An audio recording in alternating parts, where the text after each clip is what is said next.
Fala galera conectada do EducaMaker, tudo bem com vocês? Eu sou Pedro Jardim, trabalho com a Biologia B aqui no EducaMaker e eu vim trazer para vocês hoje um tema bem bacana da gente discutir, que são dicas e estratégias de estudo de Biologia. Então, quando o Thiagão veio trazer para mim esse tema, né, o Thiago Mariano, que é o nosso mágico de Oz aqui, ele fica por trás das cortinas, organizando tudo, ele falou assim, pô, traz aí um tema bacana para discutir com os nossos alunos, né, que talvez possa ajudá-los e tal. Eu achei fantástico, porque eu procuro sempre conversar com alunos que têm bons desempenhos em biologia, para ver quais foram as estratégias que eles traçaram. Porque sempre no começo do ano a gente procura passar isso para os nossos alunos, né? E algumas funcionam mais com um e outras com outro. E eu procurei organizar essas estratégias e passar isso para vocês hoje. Então, acompanha isso comigo e eu espero que funcione contigo também. Então, vamos lá. Vamos para a primeira. Pessoal, dentro da biologia, né, a gente tem uma coisa que é fundamental para você, que é relacionar teoria e prática.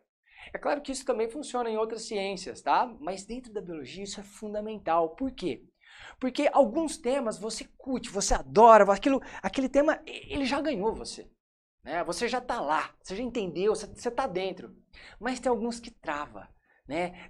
É um nome, é alguma coisa que você fala, não, professor, isso eu não gosto muito, não é minha praia, não é muito para mim. Quando isso acontece, é importante você tentar estudar aquilo, né, para compreender aquele assunto de alguma forma que o assunto chegue mais fácil para você. E para isso acontecer, é legal você correlacionar com alguma coisa que você vê no seu dia a dia. Alguma coisa que faça frente àquilo que você está lendo ali no texto. Tá? Um assunto que vários alunos têm bastante dificuldade, às vezes por conta dos termos, né, dentro da biologia, é a botânica. Então, o que eu recomendo para você que, cara, de repente você, sei lá, botânica, não gosto muito, plantinha, né, não sei o quê, muito nome. É verdade. Na verdade, a biologia vai dar nome para tudo, né? Mas se você tem dificuldade com essa área, então o que você pode fazer? Uma ideia, tá? Alguns alunos fizeram isso e foi bem bacana. Em vez de você ficar só lendo e tentando gravar aquele nome, né? Escrevendo um monte de nome na parede do seu quarto e a hora que você vê aqui aquele post-it tudo pendurado no quarto, você não sabe nem mais, você já até tem medo de entrar no seu quarto, né? De tanto papel que você já não sabe nem mais para onde olhar direito. Faz o seguinte, cara. Pega um vaso. Põe umas sementes ali de alguma coisa que germine bem, pode ser um feijão, pode ser uma soja, ou qualquer semente que germine bem, coloca ali, vai aguando, depois leva lá para fora, deixa aquilo ali tomar um sol e vai vendo desenvolver. Aí você fala, pô, professor, isso daí eu fiz no primário. Calma, olha só. Aí quando você for estudar, você pegar lá a apostila, você for dar uma estudadinha, o que você vai ver? Você vai estudar, por exemplo, germinação. Pô, olha, a germinação está acontecendo aqui. Aí você lê lá tipo de germinação, né? Aí você falou, como assim? Tipo de germinação, esse monte de nome e tal. E, né, putz, cara, tá aqui acontecendo a germinação. Isso aqui vai começar a te chamar a atenção. É uma coisa que está acontecendo ali próximo a você, que de repente pode te trazer um pouco mais pro assunto. Aí você vê aquilo germinou, formou um monte de planta. Ah, mas eu não gosto muito de planta. Não tem problema, ela vai ficar crescendo sozinha. Só lembra de jogar água nela. E aí você vai de tempo em tempo dar uma analisada. Porque se você tem que estudar, por exemplo, a morfologia dos vegetais, a anatomia dos vegetais, anatomia já não, mas a morfologia, aí você pega, tira uma plantinha dessa, analisa, tem um monte de estrutura que você vai ficar vendo lá na sala de aula que você vai poder ver aqui. Aí a hora que você pegar para ler, você já tira uma planta dessa aqui e você vai analisando, né? Ah, isso aqui é a raiz, ó, a zona pilífera, onde tem os pelinhos de absorção. Ah, poxa, aqui é o caule, legal. Ah, esse negócio aqui que parece uma folha é um cotilédone, que armazenou nutriente. Ah, aqui estão as folhas. Enfim, aquele monte de nome maçante, distante de você, não está tão distante mais, ele está próximo, porque você está com aquele material ali olhando. Isso ajuda muito. Outras estruturas até mesmo dos vegetais, né? Por exemplo, aqueles pelinhos que desenvolvem nele, né? As geminhas, onde estão as gemas, de onde começa a brotar uma folha nova. Quando você tem uma plantinha crescendo, você vê tudo isso acontecendo. Então fica mais fácil de você aprender, tá? Eu estou falando de um exemplo, né? Mas a gente pode extrapolar isso para vários outros exemplos dentro da biologia. Então, se você gosta, por exemplo, você está estudando artrópodes, se você está estudando reino animal, né, procure algum organismo próximo daquilo para você poder identificar. Então pega uma lupa, que seja, tá? Quando você for estudar lá os artrópodes, né, e for tentar diferenciar alguns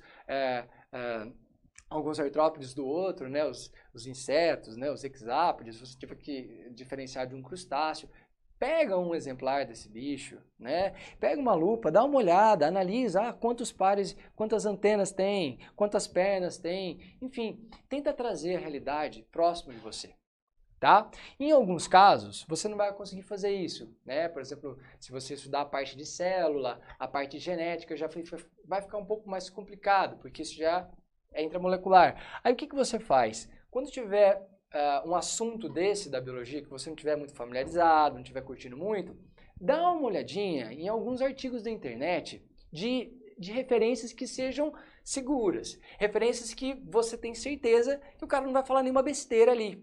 Então você pega, por exemplo, um jornal, como você pode pegar um jornal de grande circulação no país, uma Folha de São Paulo, Estado de São Paulo, são jornais que vão contratar jornalistas que são mais especializados nas áreas de ciência que eles escrevem. Tá? Então isso é bacana, porque aí você vai procurar naquele material do dia a dia um pouco daquilo que você está vendo dentro da sala de aula. Né? Sei lá, estudei hoje sobre um problema, tragédia que aconteceu em Brumadinho.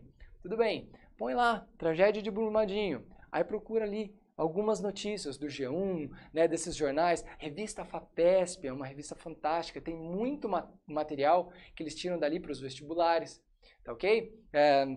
Outros, né, também se encontra no Mundo Educação, tem algumas matérias muito boas que se encontra de meio ambiente no site o Eco, SOS Mata Atlântica, enfim, procurem sites que são de boa referência, que você confie, que tenha uma grande circulação, para ler sobre esses assuntos, mas numa linguagem mais acessível a você, tá? Isso te traz mais próximo da teoria, ok? Agora, para falar da próxima dica, são 5 dicas, tá? Da próxima dica, eu queria primeiro citar esse provérbio chinês aqui, ó. Então, vamos fechar aqui que eu quero que vocês entendam bem isso daí, ó. Ó, esse provérbiozinho chinês é bem bacana. É simples, mas é bacana. Então, ele diz o seguinte, ó. Se eu escuto, esqueço. Se eu vejo, entendo. Se eu faço, aprendo. Isso parece ser uma coisa muito óbvia, muito simples, mas os neurocientistas, eles já há bastante tempo estudam o funcionamento do cérebro, mapeiam o cérebro das pessoas para entender como que a gente grava melhor os conceitos, como que a gente correlaciona conceitos distintos no nosso cérebro, né? O momento, os estímulos que a gente pode ter para aprender. E pessoal, é unânime. Se você só for ouvir, né? Se você estiver lá na sala de aula, se você ficar só ouvindo a pessoa falar, só ouvir, muito do que você ouve, você esquece. Porque às vezes aquilo não te prende tanto, você está cansado, né? Você perde. Um tanto você perde. Não tem jeito. Então, se você só ficar escutando e não fizer mais nada com aquela informação, mesmo que você tenha gravado bastante, aquilo vai se perder. Você não vai gravar aquela informação lá no seu HD, tá? Para você lembrar disso depois.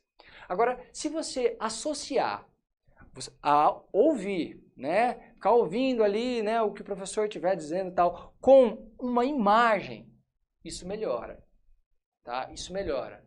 Então, além de ouvir, por exemplo, as aulas que a gente gravou aqui do Educamaker e tal, peço para vocês, para estudar, acompanhar com um material, com um roteiro de estudo, uma apostila, um livro, mas acompanhe. Então, depois que você ouviu a aula, depois que você assistiu a nossa aula, você vai lá e dá uma lida naquele assunto e, na sequência, faz.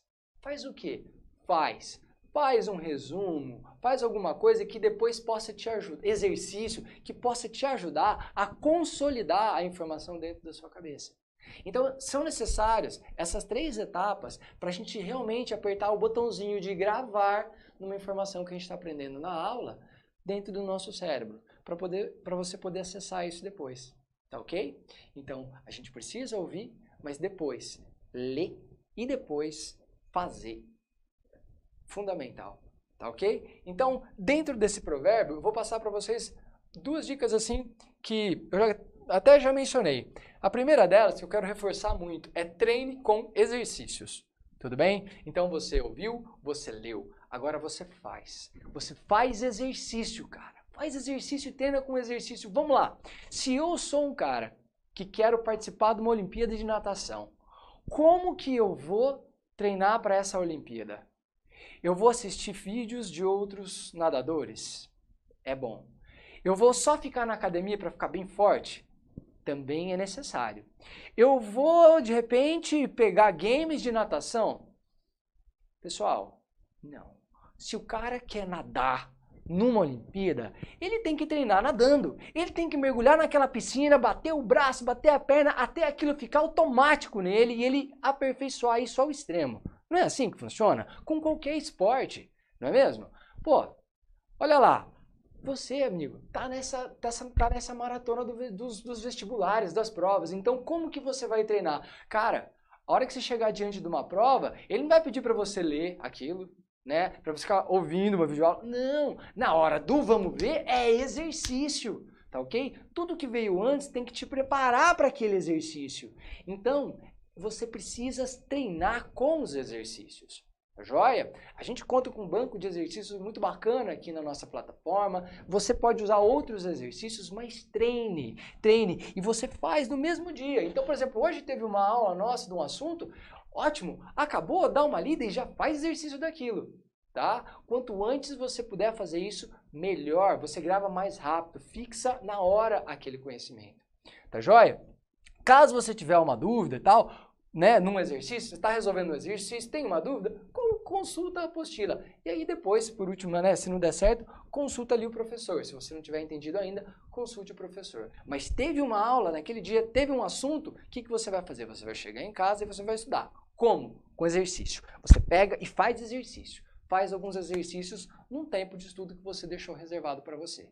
Tá? Depois, caso você tenha dúvida nos exercícios, você vai para o texto. Aí você complementa com o texto, uma outra coisa que faltou ali, que você não pegou, né? E aí, se não conseguir ainda, assiste de novo uma videoaula nossa, entra aqui nos nossos chats, a gente pode te explicar melhor os assuntos.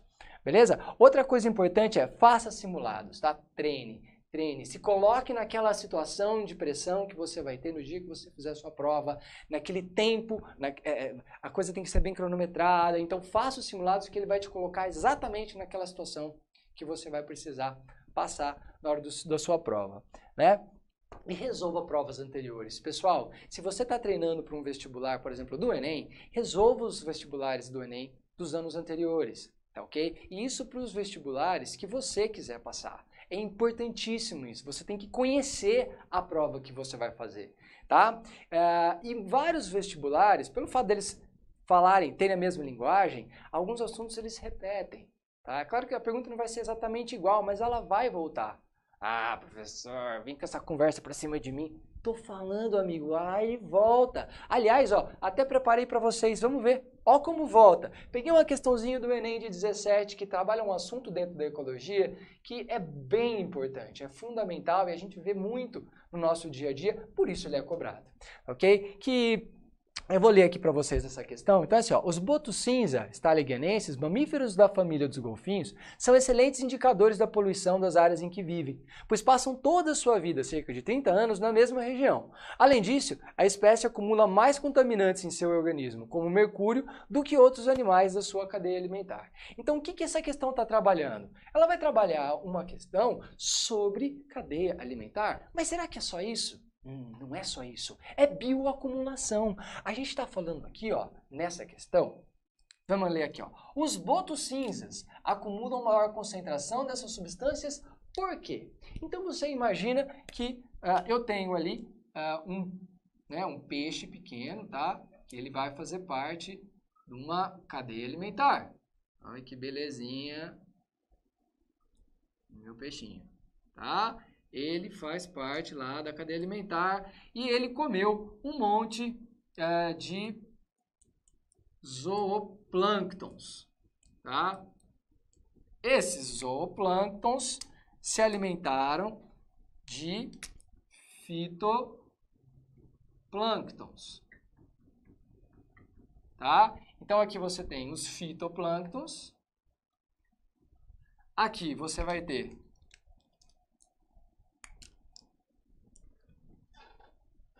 os zooplânctons, aqui você vai ter os peixes pequenos, e aí depois você vai ter peixes maiores. Tá? Vamos pôr um peixe maiorzão aqui. Tudo bem? Agora, imagina o seguinte. Alguns contaminantes que caem na natureza, né, e que eles não são metabolizados pelo corpo. Como, por exemplo, os metais pesados, né, chumbo, mercúrio, e também alguns herbicidas organofosforados, né, por exemplo, o DDT. Tá? Se uma dessas substâncias tiver aqui, ela vai ser passada adiante para essa cadeia aqui. Quando os zooplânctons se alimentarem dos fitoplânctons, uma quantidade dessa substância, vamos colocar assim aqui, ó. Eu vou fazer assim. Vamos imaginar aqui os fitoplânctons, essa quantidade de fitoplânctons serviu de alimento para esses zooplânctons. E aí, então, eu tinha lá algumas partículas de DDT ou de mercúrio, por exemplo, que estavam retidas dentro desses organismos. Então, dentro desses organismos, eu encontrei essas partículas de mercúrio. Tá, beleza. Ótimo. Isso tudo foi passado para esses organismos. Tá? E esses organismos, então, eles vão acumular essa quantidade de mercúrio. Só que esses zooplânctons, eles vão acumular essa quantidade de mercúrio, que vai ficar estocado neles, e vai também pegar mais um monte de outros fitoplânctons dos quais eles se alimentaram, e vai acumular uma quantidade ainda mais de mercúrio dentro deles. Agora vamos pensar os peixinhos. Os peixinhos vão comer os zooplânctons. Então eles começam a comer os zooplânctons, tá aqui, ó. Comeu essa quantidade de zooplânctons aqui, que passou para eles essa quantidade de mercúrio. Ah, mas esses peixes, eles não comem só isso de zooplâncton, eles comem muito mais, verdade. Então eles vão pegar uma quantidade ainda maior de mercúrio. Pessoal, o mesmo vai acontecer aqui, tá?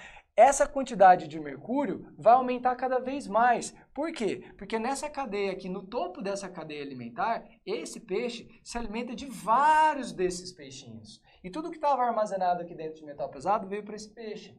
Então, quanto mais para cima você está numa cadeia alimentar, maior é o acúmulo de metais pesados e de alguns inseticidas e herbicidas. Enfim, a questão está trabalhando isso. Aí eles perguntam, ó, o boto cinza acumula maior concentração dessas substâncias, por quê? Então, agora imagina o boto cinza se alimenta desse peixe aqui. Ele vai ter muito mais partícula, né, dessas substâncias, né, desses metais pesados, porque eles se encontram onde? No topo de uma cadeia alimentar. Se você fez esse exercício no ano passado, você treinou, e, por exemplo, você vai prestar um vestibular da Unicamp, que é um baita de um vestibular, em 2018, olha o que acontece. Olha a pergunta. Altas concentrações de metais pesados foram encontrados nas águas de inúmeras bacias hidrográficas brasileiras. Esses poluentes podem rapidamente se acumular em seres vivos. Por exemplo, peixes podem absorver metais pesados da água pela ingestão de alimentos retendo-os em seu tecido muscular. Mesmo assunto. Assinale a alternativa correta. Exatamente o mesmo assunto, pessoal. Então, a Unicamp está trabalhando aqui essa mesma ideia da bioacumulação. Então, os metais pesados, como o chumbo, são encontrados em maiores concentrações onde? Nos predadores longevos ou no topo de uma cadeia alimentar, como, por exemplo, aves de rapina e peixes predatórios. Tá joia? E se você que está fazendo os exercícios, está treinando, por exemplo, chegou nesse ano que você está treinando, está, né, se preparando, fazendo alguns exercícios, já até viu isso daí e, por exemplo, foi prestar a Olimpíada Brasileira de Biologia, que aconteceu agora no começo do ano. Inclusive, quem não fez a prova, recomendo baixar lá no site. Põe lá obb.com.br, vai aparecer lá do Instituto Butantan, eles liberam as provas. Prova bacana para treinar. A última prova da OBB caiu o quê? O acúmulo de metais pesados no corpo d'água pode acabar agravando o processo de biomagnificação, que consiste no quê? Acúmulo de poluentes ao longo da cadeia alimentar. Pessoal, os assuntos que são relevantes, eles voltam a ser cobrados. Se você treina os exercícios dos vestibulares anteriores, não é que você vai saber exatamente o que vai ser perguntado no vestibular que você vai prestar, mas você está se preparando a chance de ser cobrado alguma coisa semelhante é grande. Então se prepara treinando, beleza? Outra dica, pessoal, é para você fazer revisões para lembrar dos nomes, tá ok? Então, como a gente estava falando, né, que é importante você fazer, você treinar, não só, né, ouvir, não só ler, mas também fazer. Fazer, ou seja, fazer exercícios e fazer algumas revisões. Biologia tem muito nome, então para você lembrar bem esses nomes, as revisões são legais. Revisões, assim, você pode ter alguns hábitos, você pode fazer algumas revisões diárias, tá? Ou periódicas. Então depois de um tempo, você fala, não, beleza, terminou esse tópico da biologia, eu vou deixar um tempinho para dar uma revisada, aí você faz uma revisada, e aí o que? Você finaliza com um resuminho. Tá? Pode ser algo simples, rápido, só em tópicos, para você conseguir deixar aquilo bem organizado na sua cabeça, tá? Aquele assunto. Textos em itens, fluxogramas ajudam muito, mapas mentais ajudam muito. Olha que bacana esse mapa mental, né? Esse é o mapa mental de uma aluna, a Nájua. Ela é fera em mapa mental. Você fala, rapaz, eu não consigo, eu não dou conta. Claro que você dá conta, você não precisa fazer, né? Com todo esse capricho. Tá bom? Você viu o meu peitinho aqui, eu também, né? Não é assim. Você pode fazer de uma forma mais simples, não tem problema, desde que você faça. É importante você organizar os seus pensamentos no texto. Isso vai ser importante para você, principalmente para as segundas fases dos vestibulares, né? Que exigem geralmente uma parte escrita. Tudo bem? Então, faça exercícios e de tempos em tempos faça algumas revisões para você consolidar bem aquele assunto, beleza? Agora, essa eu acho que é uma dica, assim, fantástica. Pessoal, então, por exemplo, você vai estudar com a gente, ou você estuda em algum outro lugar e também estuda junto com a gente. Sempre que você for organizar os seus estudos, você tem lá o seu roteirinho, o que você vai ter de aula naquele dia, quais são os assuntos que você vai estudar. Beleza, você já sabe daquilo, né? Você já vai para a aula sabendo o que você vai ver lá, tá ok? Se prepare antes, tá? Seja precavido. Leia, dá uma lida na sua apostila, num conteúdo, mas dá uma lida naquele assunto antes de chegar na aula. Então você vai chegar na aula já tendo uma noção, né? No dia anterior, enfim, mas você chega na aula já tendo uma noção do que vai acontecer ali, tá? Então, ó, na véspera ou mesmo depois resolver alguns exercícios da aula anterior, é importante você dar uma olhadinha, porque aí você está pronto. Aí você chega na aula já tendo uma noção do que é, você não perde tanto o assunto, você não viaja tanto, você já está dentro, você já começou dentro, tá? Você não demorou para entender o que está rolando. Aí então, além disso, vou dar uma dica importante para vocês que é de leitura, beleza? Então assim, ó, antes da aula então, pega a sua apostila, pega o seu roteirinho, tá? Chega na aula, a hora que você estiver na aula, fica atento ali ao professor, faz algumas anotações, tá joia? Terminou a sua aula, vai para sua casa, exercício, dúvida, pega texto, dá uma lida, qualquer coisa você volta para o exercício para refazê-lo, tá joia? Mas quando você for dar aquela lida, não leia apenas o conteúdo da apostila. A apostila, ela é o teu roteiro, ela diz o que você tem que fazer, tá? Mas muitas vezes a apostila não vai trazer o conteúdo todo. Isso aqui eu vou dar essa dica para todos que estudam biologia, mas principalmente para aqueles que estão focados na biologia, tá? Usem livros para ler, para estudar a biologia. Esses livros vão te dar um embasamento teórico muito bacana. Então, depois que você fizer os exercícios, você quiser realmente ler mais sobre o assunto, entender bem, pega esse livro para ler.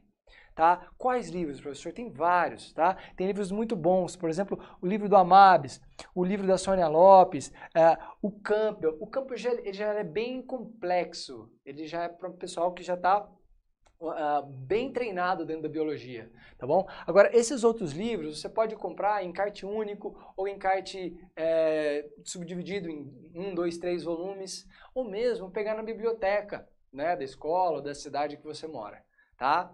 Isso vai te ajudar bastante. Eles geralmente trazem um conteúdo mais rico do que o de uma apostila, tá? Você vai conseguir se aprofundar um pouco mais.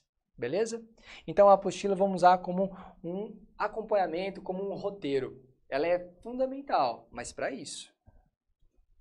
E aí, meu amigo, a nossa última dica é o quê?